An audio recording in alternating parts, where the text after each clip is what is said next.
Hey everybody, I'm going to show you how to join the two pieces of board together, joint them together, and to how to reduce the tear out on this. I have a Steel City spiral head jointer, and this is what I use to joint my wood. You may not have a spiral head jointer, or you may just have a regular hand plane. This will work with a regular joiner too, and I just want to go through and show you how we join the top, get that all squared away, and that's really kind of it. Then I'm going to show you how to properly get your template on your body board, how you're going to line up the top board with the piece of wood that's going to be for the body. It's all pretty easy, but I want to come through and show y'all one of the tricks that I've learned, and that is to get a warm, wet rag, and you get your two pieces that you're going to be joining together. See, this already has the Les Paul picture drawn on it, but I'm not building a Les Paul. I don't build other people's guitars anymore. I started out doing that, but I don't. Anyway, you're going to get this, and you're going to come through here and saturate, not saturate, but you're going to damp these sides reasonably well. Then take one, set it over here to the side, let that kind of soak in. I'll let it soak in for about 30 seconds or so.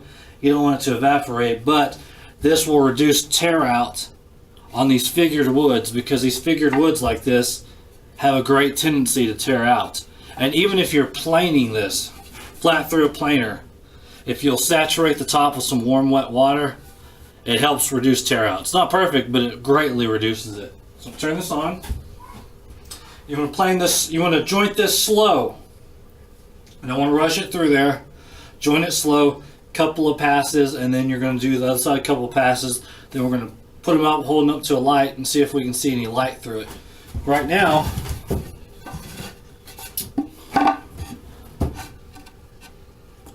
you can see some light through it. I don't know if you can on that. Oh, see, there's that light right there.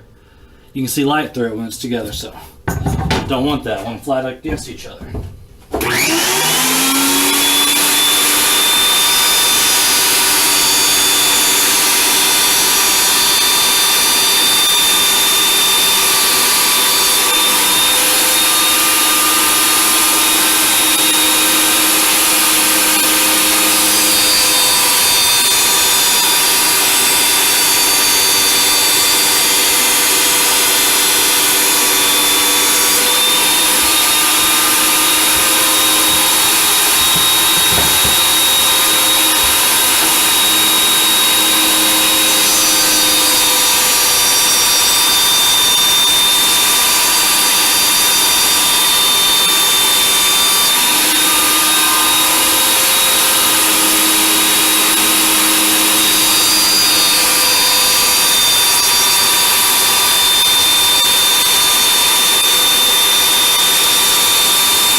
Okay, so now we're going to check it.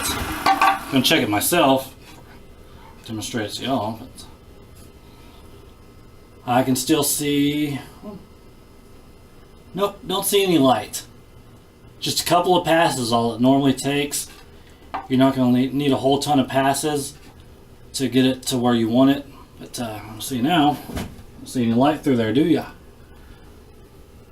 No, that's all it takes. It's joined together very well. I'm trying to get it even so it'll show up better.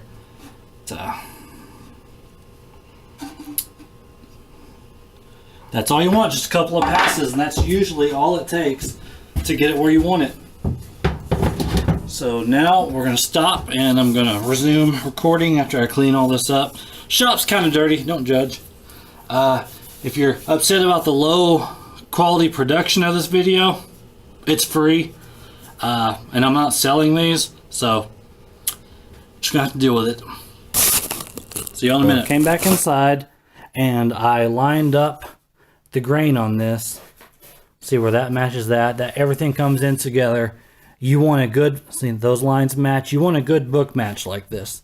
And then I take this little thin tip Sharpie and 3 lines. And that way when I'm gluing this together, I just line those lines up and I know it's perfect. I don't have to worry anymore. Then I take my straight edge over here. Once I get the straight edge, I make sure which side is the more flat side, because that's the one you're going to want to glue to. And get that. And I'm holding it different. There's no line. I mean, it's just the way I'm holding it on my knee, but there's no gaps on there. I go across, I make sure the same thing too, that there's no gaps. And sorry, it's just the way I'm holding it. But this other side is cupped just slightly. A little cup looks large, but you see I'm holding that properly, there's a big gap.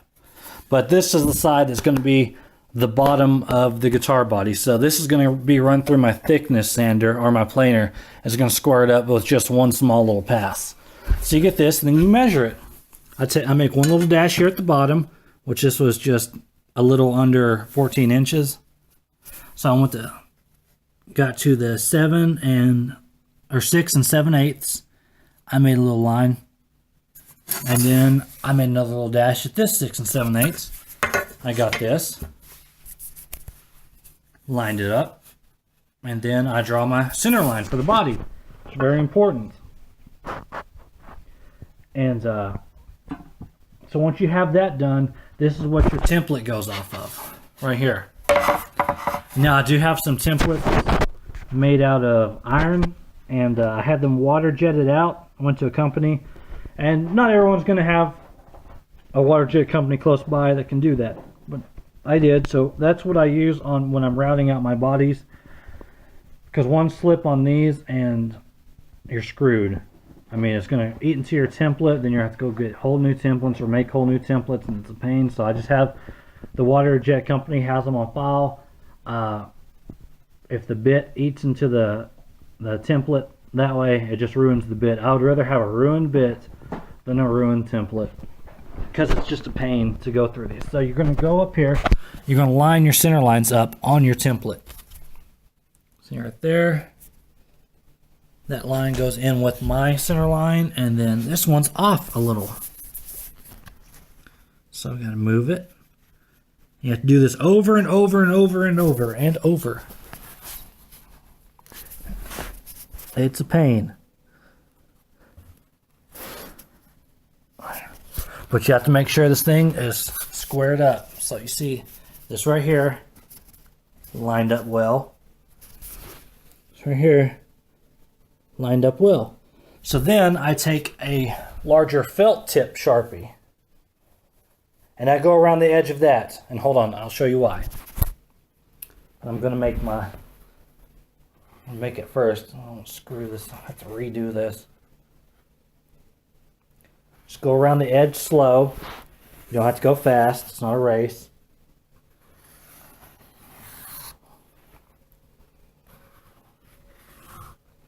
Then I mark the center of where I'm going to drill a hole, because I'm going to drill this hole into the body, and I'm going to drill the hole into this top after I get the top glued up. And I'll show you why later, but there's the body. And you want to have everything centered, because the center line's the most important thing. That's why I use a small tip Sharpie, because I want this thing lined up perfect. I don't want it to be off even by as much as how thick this Sharpie is. And the reason why I use this thicker Sharpie going around, because that's how close I cut the body, because it's a little bit oversized, because this tip doesn't fit perfectly against the template. See, it just like that. It's not perfectly flush. It's a little bit off. So that way, that's where I cut around to make sure of where I am on this. And when we do this side, we'll do the same thing, except I always tend on this one to go to the bottom of the maple as much as I can, as much as it will allow, and I'll show you why on that later, because see that big chunk right there? I'm going to cut this out carefully, and this is going to be our cavity control plate, and this is going to be our toggle switch cover. And that way it matches the same wood, same maple as the top, so it takes the stain the same way, and you don't have to worry about it. And that's where we're at right now. I'm going to drill those holes with the same size bit. And I'm going to show you how I glue this up, the top of this up. I don't use a whole ton of clamps. But when I'm gluing the top to the body, I do use a ton of clamps. And I do my own chambering system on this. And that's proprietary. That's just one of those things I'm not going to be sharing. It's my own deal. I chamber it in such a way to where you use the actual chambers to enhance the sound of the entire guitar all the way through, and you reduce the weight. But that's my own thing. So until then, y'all enjoy, y'all be safe, and don't do what I did in that earlier video and not use eye or ear protection. It was just late and I didn't feel like screwing with it, honestly. Y'all take care.